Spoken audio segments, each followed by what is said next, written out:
Bismillahirrahmanirrahim. Assalamualaikum warahmatullahi wabarakatuh. Kali ini saya akan melanjutkan materi mata kuliah statistika dan pengolahan data dengan pokok bahasan pengumpulan dan penyajian data. Untuk pokok bahasan pengumpulan dan penyajian data sendiri, saya bagi menjadi 3 sub pokok bahasan. Yang pertama adalah pengumpulan data, yang kedua penyajian data tunggal, dan yang ketiga penyajian data berkelompok. Pada video kali ini saya akan membahas tentang sub pokok bahasan yang pertama, yaitu terkait pengumpulan data. Terdapat 2 cara pengumpulan data berdasarkan jumlah data yang dikumpulkan, yaitu ada istilah sensus dan ada istilah sampling. Apa perbedaan dari kedua cara pengumpulan data tersebut? Yang pertama, untuk sensus merupakan cara pengumpulan data dengan menyelidiki seluruh elemen populasi satu persatu. Oleh karena itu, sebelum kita memahami apa itu sensus, kita harus paham terlebih dahulu apa itu populasi.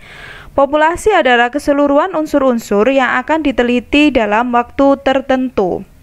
Populasi bisa juga kita sebut sebagai semesta.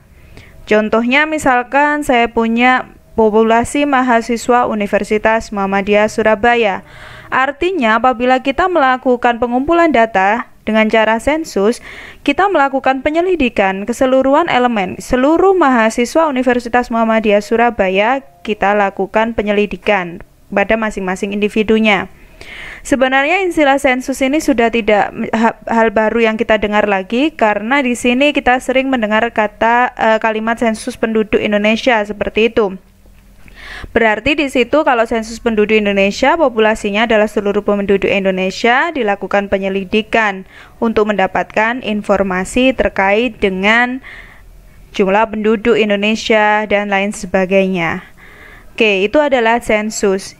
Yang kedua adalah sampling. Apa bedanya dengan sensus? Kalau sampling adalah cara pengumpulan data dengan menyelidiki elemen sampel dari suatu populasi. Nah, di sini berarti kita harus paham apa itu sampel, dan sebelum kita memahami apa itu sampel, di sini ada yang namanya kerangka sampling atau sampling frame. Sampling frame adalah sebuah daftar yang memuat data mengenai seluruh satuan atau unsur sampling yang terdapat pada populasi sampling.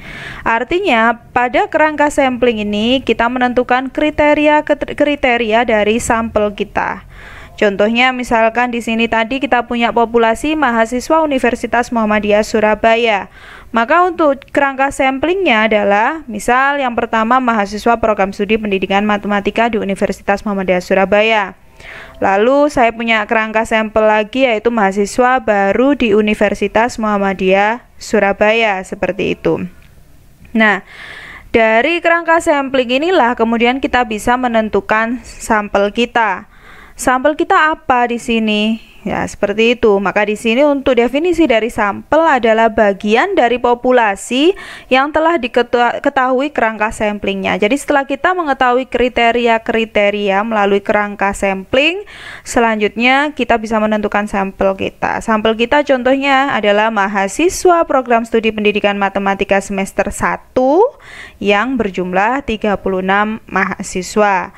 Nah, setelah kita menentukan sampel, kita bisa melakukan pengumpulan data secara sampling, yaitu mengumpulkan data dengan menyelidiki elemen dalam sampel saja. Nah, sampel itu adalah bagian dari populasi, seperti itu. Itu bedanya antara sensus dan sampling. Jelas di situ apabila berdasarkan jumlah datanya, jelas lebih banyak sensus daripada sampling. Oke. Untuk instrumen pengumpulan data, di sini secara umum terdapat 2 instrumen pengumpulan data, yaitu tes dan non-tes. Apabila data itu sudah ada, seperti data sekunder, maka instrumen tidak perlu lagi kita butuhkan, seperti itu.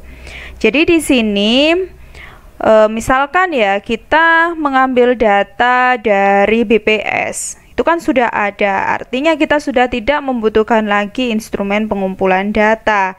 Kita mengambil data dari pihak lain, jadi kita mendapatkan data sekunder, maka instrumen pengumpulan data itu sudah tidak lagi kita butuhkan. Namun apabila kita langsung mengambil data tersebut di lapangan secara primer, maka kita harus mempersiapkan instrumen pengumpulan data. Seperti yang sudah saya sebutkan tadi, secara umum jenis dari instrumen pengumpulan data ada dua, yaitu tes dan non-tes. Untuk instrumen tes, beberapa contoh alat pengumpulan data melalui tes itu misalkan tes hasil belajar. Tes hasil belajar itu misalkan di situ kita memberikan seperangkat soal untuk dikerjakan oleh siswa dan kemudian nanti hasilnya berupa nilai. Misalkan di situ nilai ulangan harian atau nilai ujian semester, nilai rapot atau bahkan misalkan di situ di kalangan mahasiswa indeks prestasi, maka di situ kita bisa sebut dia adalah tes hasil belajar. Jadi alat pengumpulan data yang melalui tes ada tes hasil belajar, ada juga tes kemampuan seperti tes minat bakat, TPA atau tes potensi akademik, kemudian ada tes IQ dan lain sebagainya. Itu adalah instrumen tes. Lalu untuk instrumen non-tes, beberapa contoh alat pengumpul data melalui non-tes itu seperti yang pertama angket atau kuesioner. Apa itu angket? Angket adalah daftar pertanyaan yang disebar kepada responden sehingga diperoleh data yang faktual, seperti itu.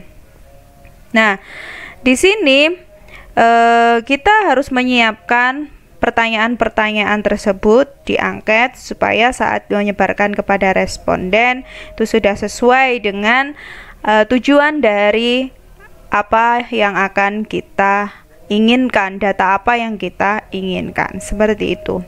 Yang kedua, contoh dari alat pengumpul data yang melalui non-tes itu adalah wawancara atau interview. Untuk wawancara atau interview sendiri kita bisa membagi menjadi dua. Yang pertama adalah wawancara terstruktur, yang kedua adalah tidak terstruktur. Apa bedanya?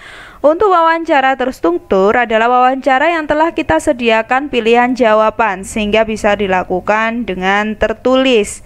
Jadi misalkan kita melakukan wawancara kepada siswa.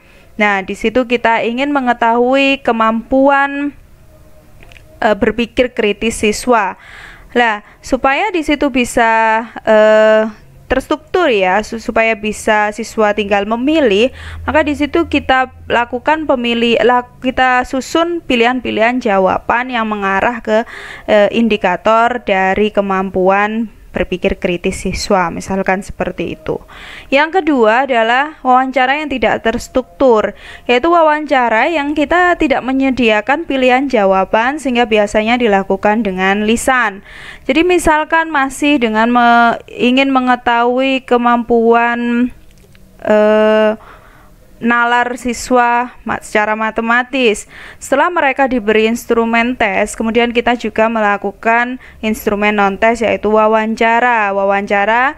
Siswa diminta untuk menjelaskan misalkan mengapa dia menjawab seperti ini, mengapa dia menjawab berbeda dengan temannya. Lah itu otomatis kita tidak menyediakan pilihan jawaban. Maka itu termasuk dalam wawancara yang tidak terstruktur, tidak ada pilihan jawaban. Yang ketiga, alat pengumpul data melalui non-tes yang lain adalah observasi atau observation, yaitu pengamatan yang dilakukan peneliti terhadap objek penelitian, seperti itu. Nah, itulah contoh dari alat pengumpul data, baik yang tes maupun yang non-tes, dan semuanya itu untuk pengumpulan data sendiri fungsinya adalah supaya kita mendapatkan informasi sesuai dengan tujuan dari kita melakukan pengumpulan data.